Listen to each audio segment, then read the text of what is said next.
Welcome to the Find Your Leadership Confidence podcast with Vicki Nedling. You are about to discover impactful lessons that help you grow as an individual, grow your confidence, and find the positive and good within you, so you powerfully and authentically become the best version of yourself. Be sure you visit our website at www.findyourleadershipconfidence.com. While you're there, subscribe to us via your favorite network. Now tune in, get ready, and enjoy the journey of emerging as a leader of exception in the 21st century. Welcome, everyone, to the Find Your Leadership Confidence podcast. I'm your host, Vicki Nedling, coming to you from Roswell, Georgia. The goal of this podcast is to share topics and guests that will empower you to grow as a confident leader and take you, your business, and your life to the next level. Today, my guest is William Glass. Let me just tell you a little bit about William.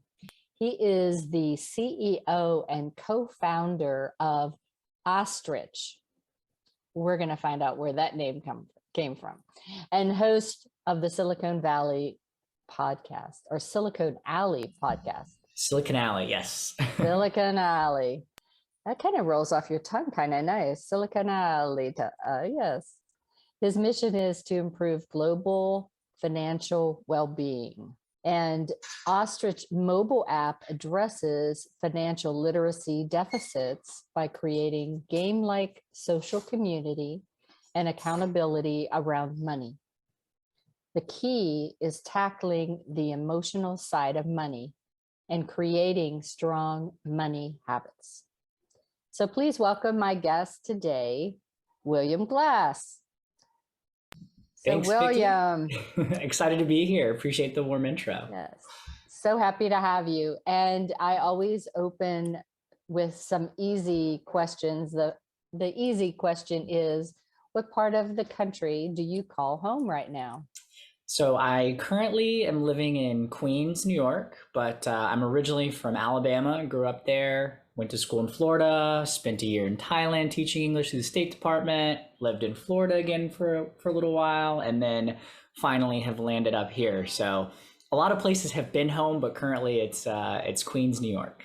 Yes, definitely different than Thailand, definitely different, although they do honk horns quite a lot in Thailand, but definitely different than Alabama and probably Florida. New York is definitely a different vibe. But talk to me about how you got started going from teaching English to where you are now. Absolutely. So when I graduated college, so I studied international relations. Mm-hmm. And the only thing that I knew that I wanted to do when I graduate was I wanted to spend at least 6 months to a year outside of the country. And my rationale, I'm not really sure why this was in my head, but it was, I just want to make sure that if all goes to hell in the United States, I would be able to live somewhere abroad and be able to survive and go through that experience. So I'm not really sure why that was my mindset, but I was like, if I can make it in some other country across the world, in a place where I don't speak the language, like I think I'll be fine in life. So that was really the reason that I ended up in Thailand and taught English, and was lucky enough to be selected to do a Fulbright scholarship. Yeah, that's where the English teaching comes into play. And then, education now is actually a big part of what we do at Ostrich as well, and what I do today, but, and kind of has been an underlying theme, but yeah, really that's the connection to the English teaching. So we'll go to Ostrich. How did you come up with that name? Is there some significance to it, or you just thought it was a cool thing? Or is it because people put their head in the sand whenever they do money situations? So yeah, absolutely. Yeah, you hit the nail on the head there at the end. I guess to give like a little bit more context, mm-hmm. After teaching English, I ended up in software sales, and that's where I was in Florida again, and led some sales teams down there and got exposed to technology. So I worked with executives at startups that were trying to sell their technology to large companies, and ended up moving up to New York to work for a client. And during that time, some of the experience that I had in Thailand, as well as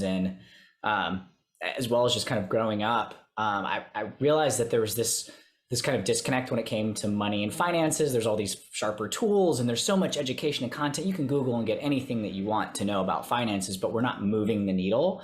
Yeah. And so that's kind of where the name Ostrich comes from. Is my co-founder and I were really struggling to find a good name for the company. We were at a friend's birthday party in Brooklyn and trying to come up with names. We knew we were going to start this company, and we were on GoDaddy, Googling every terrible URL combination, FinLit that, FinFit that, and we're like, oh, these are all so bad, and they're all taken, surprisingly. And eventually I looked up, and my co-founder, Andrew Holiday, he happened to have on like a button-down shirt that had little tiny ostriches all over it. And so just jokingly, I threw out the name, oh, let's call it Ostrich. And we laughed, and then we stopped for a second. We're like, wait, actually, that's kind of perfect. Yes. We're trying to help people pull their head out of the sand, as you said, Vicky. Like, yeah, people don't want to talk about finances. We want people to build a large nest egg. And in the root of the word, it's ostrich. We want people to live a rich life. Ah, so good. That's perfect. So you started the company when?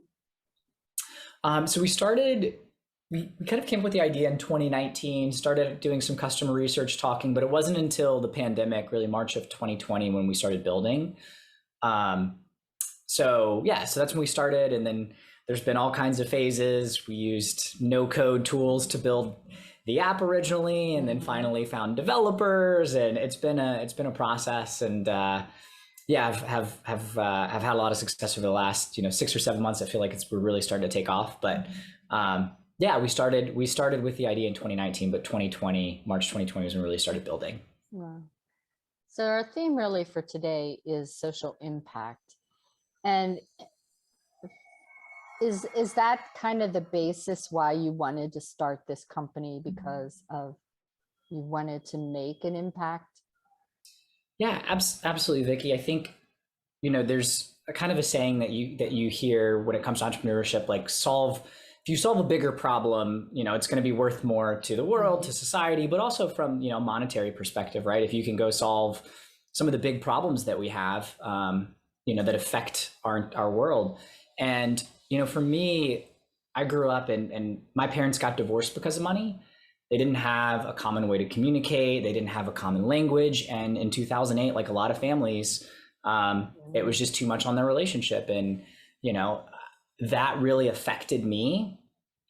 And I got really interested in personal finance. I started to consume a lot of content, read books, follow people, use all the different FinTech app and tools. And still, I felt like there was something missing. Like Robinhood was great. It made, zero commission trading, but like at the end of the day, it was all optimizing for trading stocks, which isn't necessarily what's going to impact people's financial lives and what people care about. And so that's where like the mission and part of the way we've developed our business is to really align our success with the success of the people that use the app. And so that's kind of where that social impact comes from, and wanting to build a business that can solve a problem and looking at things from a different perspective. So who are your typical clients for this? Yeah, so Ostrich is a financial fitness app. We have customers all over in terms of age, but really we designed it for young professionals, college students, people that are just starting out. And just starting out can be very broad because some people start out a lot later in life, which is another conversation. But ultimately people that just need that accountability and really just like a guide, someone in their corner to push them to have success. So we use groups of people working towards goals together to help people focus on the behaviors that will lead to success. So we're not trying to link every bank account. We're not trying to replace anything that's out there. We're really filling the gap of somebody that's there saying, hey, Vicky, I want you to go achieve your dreams of buying that dream house and retiring with your family and being able to spend the time that you want. And we're going to help you get there. And we're going to put you in a group of other people that also have those same goals so that you can work together and achieve goals together. And so that's somewhat of an accountability. It is, exactly. So if you're familiar with like either Noom or Strava or Peloton, it's a lot of those same dynamics that's worked well in the fitness industry. Like we know that when you have that gamified, you've got other people that you're working towards and there's, positive reinforcement, you're more likely to achieve goals. So why aren't we doing that in finance? Right. And it's also supportive to know you're not alone, because oftentimes we don't make financial decisions because we don't have anybody to tell us, am I crazy to do this? Or does it make sense? And who do you trust, type of thing. Oh, exactly. Yeah, trust is a big issue, and then also you only see such a small sliver of what your friends and family do, right? People don't really share everything they're doing, so you might see somebody make a decision to go, and I'm using Robinhood just because we've already talked about it, but like go buy GameStop and all that stuff that happened last year, but like, you don't know what their financial situation is. If that's all the money that they have, that's very different than they've built up this really large portfolio and they're taking a small percentage and it's kind of a fun thing to be a part of. Those are two very different situations, but we only see such a small sliver. And so to your point, like not only who do you trust, but who's also in a similar situation to you and can actually, figure out what's good for you, because not everyone's in the same financial playing field. So in these groups, do you mix the criteria of your audience so that you have some people that are more like mentoring, or is it everybody's at the same level playing field in that group, and so everybody's kind of learning as they go, or how does that work? Yeah, so what we do is we focus on using challenges, and challenges are a set length of time, and they have a regular check-in. It could be daily, weekly, or monthly, depending on what the goal is. And so we just focus on the top 1, 2, 3 things that you care about right now. So you might be in different groups depending on if you're trying to pay down debt, or if you're focused on saving, or you just tend to spend too much on Amazon. That one-click buy, really gets you. And so that's how we group people, is based on like what's important to you. And then within that, you can see people that have already completed the challenge, that are further along, but also folks that are, there with you. One thing that we've done intentionally is not show numbers, right? Because at the end of the day, that's not what's important. It's like the progress to goal. So we use the game mechanics as well to still give that layer of privacy. But also that means that we can have people that are trying to save $50 a month with someone that's trying to save $500. And they can both feel good when they're making progress versus feeling like, oh, I'm behind if I'm at the 50, or like, trying to remove some of those shame elements or just other comparisons that are not necessarily positive. So in the entrepreneur world that you and I are in, there's cost associated with getting going. The saying, you have to make money, you have to spend money. Is there any guidance that this, in the gamified situation, it gives to those people, to folks like us? Yeah, so we definitely want to support entrepreneurs. And part of that is obviously getting your finances in order. Because to your point, usually when you start a company, you don't get revenue day one. There's a lot of expenses or outflows, or it just takes time to build your business. So, my co-founder and I wouldn't be where we haven't paid ourselves since we started the company. So, we're really focused, but the reason we're in this position is because we made good financial decisions 5-10 years ago that set us up to be in a position where we could, take this risk and invest. So absolutely, helping people even before they start companies is really, really important. And then, within that, we don't have these built out yet, but we've got on our roadmap to really go deep into, entrepreneurship, and here's a pathway, and here's the things that you need to do to set up your business. Right now, we're still relatively early, so we haven't gotten super niche down into various different communities, but it's definitely on the roadmap to continue to support very specific communities like entrepreneurs, and authors, we've got coaches. Yeah, we've actually, believe it or not, I mentioned that our target demo was younger, but we've partnered with AARP. They're a strategic investor in Ostrich. And so they've got a really specific interest in, certain demographic of recently divorced women, and like managing finances for the first time, if that wasn't a responsibility in a marriage. So like there's all these really interesting groups and communities that we have the opportunity to serve, but we're not quite there yet to go that deep. Yeah, it's companies like for me, when I retired in 2018, I turned 60, so I was going to retire anyway, but I just, as a benefit, they actually had a package because they were getting rid of, 3,000 or 4,000 people. So that great resignation that everybody has been talking about, that adds a whole group of people that could probably use guidance and advice because they decided they don't want to be in corporate anymore, but they need a paycheck. And so it is sort of that kind of chicken and the egg situation. Absolutely. And, Vicky, I'm curious what, one of the questions that I like to ask and always understand is, and especially as an entrepreneur, I know this changes, but I'm curious what your relationship with money is and like how you would describe that and, how you think about things. So it's a love-hate relationship often. Right now we're in love with each other, but as I said, I've been married 44 years now. And so it's always been an experience. And I came from a family who weren't great with money, so didn't have a lot of good guidance. And then my husband's family was good with money. And so that, kind of helped me change some of the things that I unlearned, some of the things that I learned. But I have really a lot of appreciation for people who don't need everything right now. It's like where I live, I'm happy here. I'm not always looking to up where I am. And I think that's kind of what I've tried to teach my kids is, don't live beyond your means. And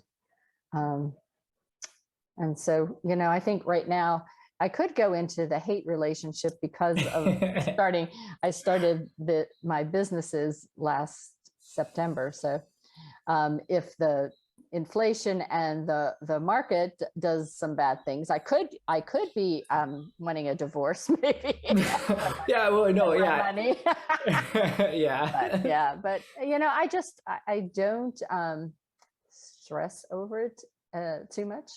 And I think that I just look for opportunities to keep solvent. And, sometimes that's challenging, but I just keep doing what I do. Yeah, absolutely. Yeah, you've got to keep focused on the things that are important and building the businesses. And that's fantastic that you have been able to adapt, because I know there's research out there, and this is one of the reasons why we've at Ostrich, we really focused on the behavioral side and the action side. How do we encourage action? Is that financial literacy moves the needle less than 1% in terms of people taking action. So just because you know something doesn't mean you take action. Like we all know how to go get 6-pack abs, right? Eat healthy, work out consistently, and eventually, it'll pay off if you do that over and over and over again. But most of us don't have 6-pack abs, myself included, because we don't do that, right? So I think that's something that's really an interesting insight. And I think in Georgia, right, didn't they just pass the law for financial literacy is being now a requirement for high school? I think they followed Florida, just did it. And it's fantastic. It's a move in the right direction, but there's still like that action piece that I think is really important that we also focus on. Yeah, I do training for middle school, high school kids in public speaking, which is, what I do. And the great thing is especially in the Gwinnett County area of Georgia, they teach financial literacy in their classes and entrepreneurship. And I love that. I volunteer as a mentor always for it, because I love that they're teaching the kids to not be afraid of starting their own business, to be creative, but then to how to do it right, and to be not a slave to the money, but to understand, what's going in, what's coming out, and all that. So I think that's a great thing. And maybe that's an additional thing that you can do as an ostrich. Yeah, absolutely. Absolutely. Mm-hmm. So you said that you worked at a market research company in New York. What did that experience teach you to be able to start this new business of your own? Yeah, so the company I worked for was they're an AI software company that's in the market research space. So it was called Remesh, and they essentially created a software that combines like focus groups, like the deep insights you can get from a focus group and from like a one-on-one conversation with the quantitative data that you get from a survey. So like some really cool AI that's involved there. And so I was brought on to help open up their consulting vertical, because the company that I worked for prior was essentially a consulting firm. And so I was focused on building that out. And it was a startup, early stage startup that had raised a Series A, so had some success, but this was a new sales vertical. And it was interesting because it's just a completely different sale than the core customers, which were marketing agencies that they worked with. So like creating all kinds of collateral from scratch, talking to potential buyers and really trying to understand like why would they buy? Why would a consulting company purchase this? Because there's so many different potential use cases, but like that was really interesting, and doing that deep customer research was really, really valuable. And then also just, I think one of the things that the company did was had a really great culture. It was the first, move from a corporate environment to a startup.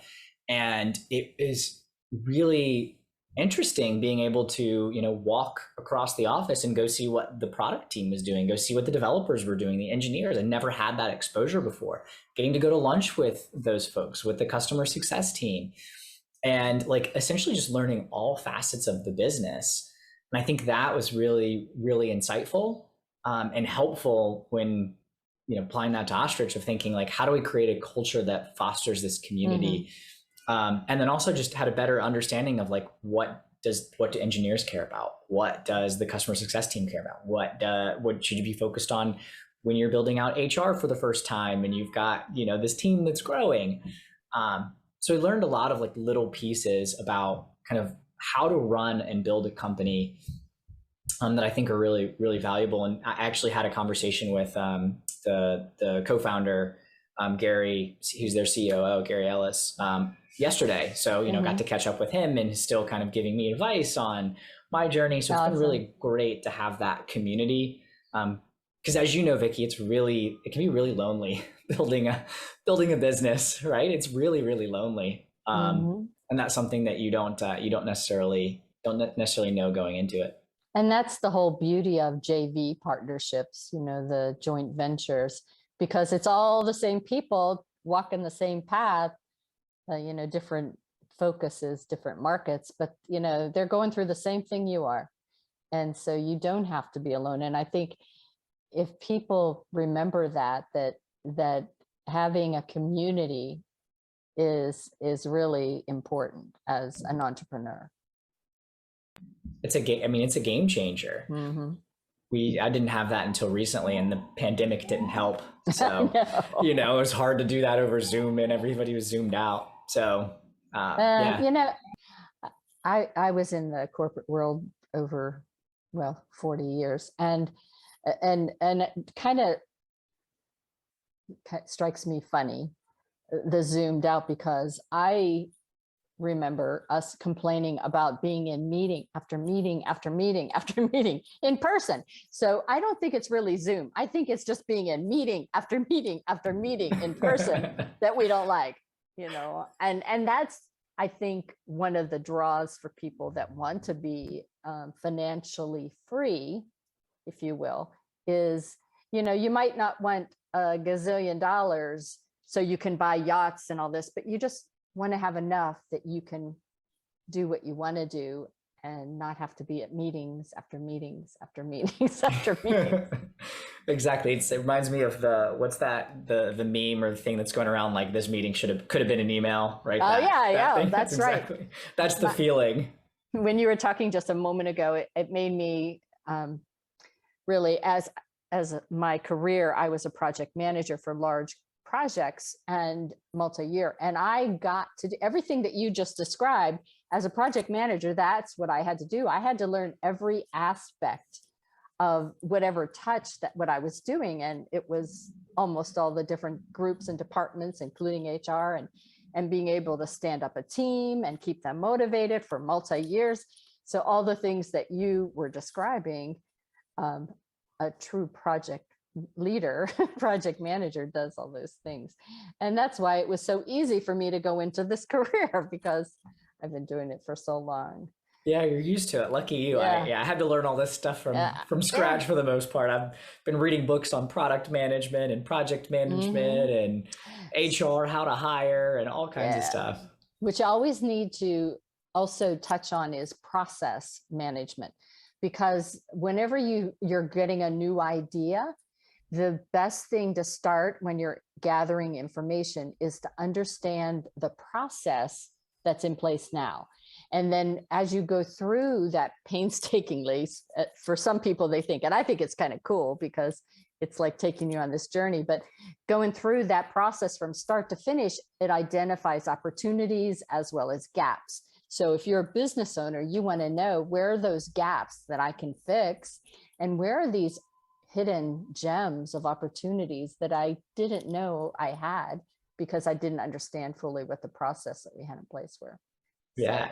So that's something that we literally went through and fixed last week with really this week with our product development cycle. So this is something that's a really good tidbit that I think the audience would like is,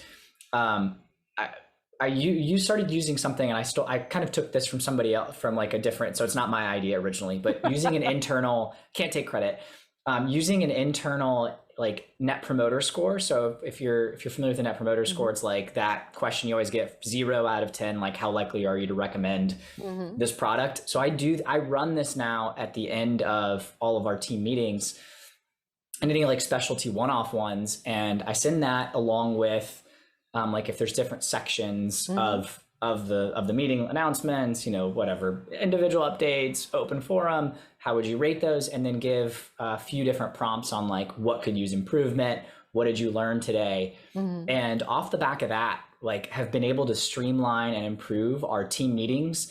Like it's insane, because you finally have a place where people can actually, give that feedback, and followed up individually with everyone on the team of like, okay, like talk to me more about this. You rated this really low. Like, why wasn't this effective for you? And like, it wasn't like super low. It's not like we got 2s or 3s on that, but it was like, it's a 7 and everything else was a 9 or 10. So like, why? And that's been really interesting from a process perspective. It led us to roll out this whole new piece of software that we use that now brings in our developers, it brings in the executive team, brings in our designer, and it now has everything that we all need in one place. And it's all linked up in a way that we just weren't doing before. And it just wasn't effective. Our meetings were going so long because we didn't have this communication. So to your point, the process is really, really important. And I definitely encourage anyone to like do an internal like feedback survey that's like kind of mandatory to get done within 24 hours of a meeting. But it also just like, it's been helping our culture, as long as you use the data, obviously. Don't go ask people to fill stuff out for no reason. That's what I was going to say. You build trust. We talk about social impact here, but building trust and likability isn't just, on the Instagram and Facebook. It is in your community, in your office. And the more that they say something's broke and you address it and fix it and recognize them and appreciate them for doing that, the more they'll be apt to go again and continue to give you their feedback. But if you don't act on they're telling you that it's broke, if you don't want to recognize that, then they'll shut down. So absolutely, yeah. The worst thing is to get apathy, right? You don't want apathy within the organization. Yeah. But I think one of our core values. So we went through and did a values exercise, and one of our core values is practice what we preach.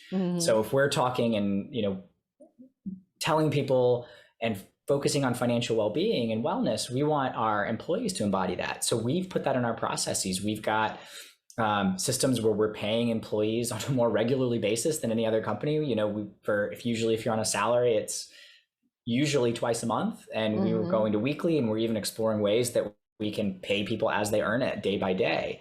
And we're looking into all these things, and they're small things that don't really, like, they wouldn't necessarily move the needle, but when you stack them on top, they become really powerful. And it just shows that we care. Like, I don't want anyone showing up to work stressed, because that's the problem we're trying to solve for our user base. And if we're not doing that ourselves, how can we expect anyone to really get that value from a customer perspective? So I think that's something that has been really impactful, and definitely still working on it. Far from perfect, far from perfect. But that's really, when you're thinking about finances too, the simple compounding effect of doing those small things to improve your financial situation. They might not look like, oh, I just need a check for $10,000 to take care of this credit card. But, okay, but you don't have $10,000 and you don't have any way right now to get $10,000. So what small things can you do compounded over time that will get rid of that for you and eliminate that stress? So exactly. Yeah, it all adds up. Yep. Compounding is real and really powerful. It is. Yes. All right. So we're going to go to the rapid questions, 5 questions, 5 words or phrases.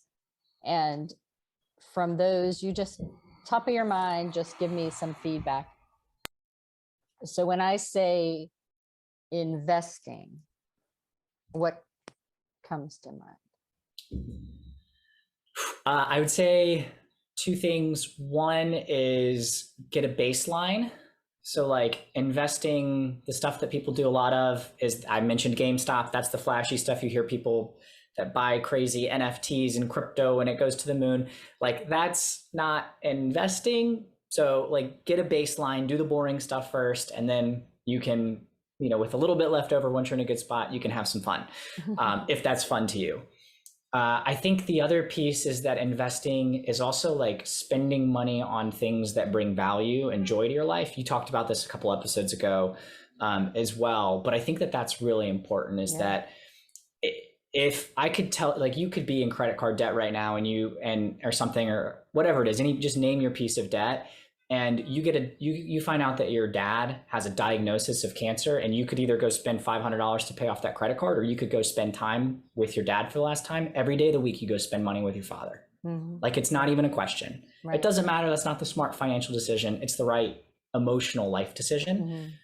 So when I think of investing, I think of spending money towards your values as well. So there's that's the side that we talked about, but I think the values, which is actually really, really powerful, and why I partially asked you that question, Vicky, of like, what's your relationship with money? Yep. And then the next is, whenever you are looking out at things like your app or there's tools to the wazoo. How do you find the right one for you? What would be a couple tips you would give? Yeah, so definitely look at like fees. I think that's something that a lot of apps out there, like we're free. We're free to the end user. That's really important for us. But I think look at fees. I would also figure out, what do you actually want to accomplish or need, right? Because to your point, there's so many different tools out there. There's so many things that you can utilize, but figure out like what works for you. If you love seeing all the numbers in one place, then go use an aggregation app. If you want somebody to automate everything, go use an automation, like go look for the automation. But I would just say, like, focus on there's a lot of really great products out there that don't cost you any money, and I would focus on those. When you were just talking, it made me think of, there's a company that I use for assessments called Magpie. I wondered if your app does any assessments that, they could take a quiz or a real quick assessment to say, okay, well, this is really based on the way I answered this is where I should be or what I should do. Yeah, so we're actually rolling this out, and it's probably a couple of releases away, but we've got a head out of the sand challenge, and that's a survey that helps you, kind of gives you a score of like where you are financially and a few different things that you can do to move that needle. So think of like a credit score, but like way better than a credit score, and something that you can actually take action on and improve. So we've that's on our roadmap. So whenever you get that done, you come back on and we'll talk all half hour about that. That's awesome. So this is an easy one. You have told us you've been to Thailand, to Florida, Alabama. Where else in the world would you like to be tomorrow? Well, I'd say Thailand, but I think that's kind of a cop out. I did. So when I worked there, I worked at a rural high school in the middle of sugarcane fields and rice paddies. It wasn't in like Bangkok or the beaches or anything like that. I was in the middle of nowhere. It was really hot.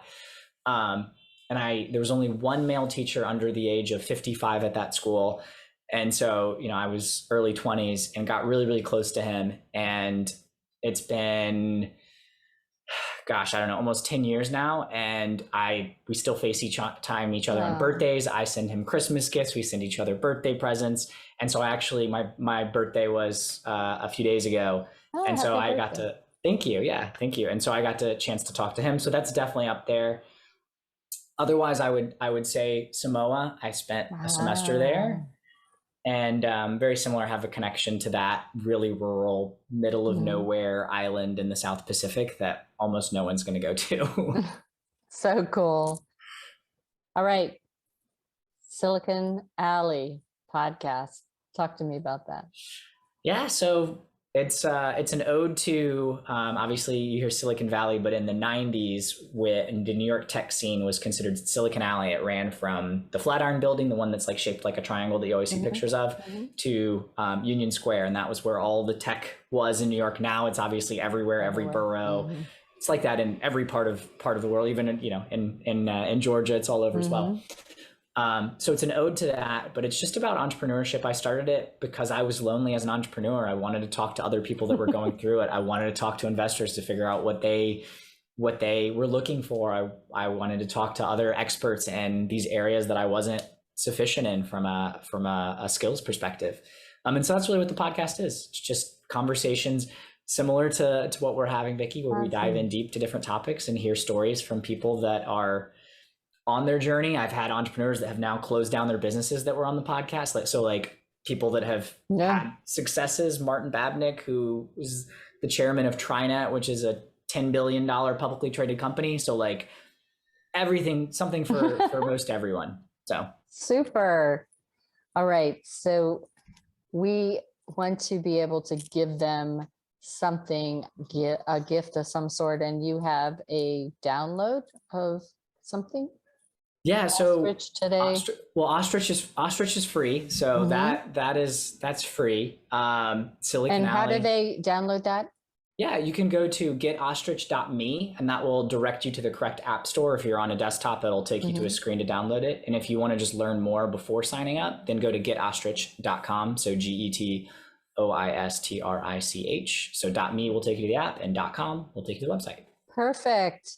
So definitely check that out. Any last advice? Oh, I know what I didn't ask you. And I always ask people, you're 18 or something. What would you tell someone who is just getting out of college? So I just turned 30, just to clarify. So yes. I've now crossed that threshold. But what would you tell somebody just getting out of college? And they didn't do like I did and go to college at 50.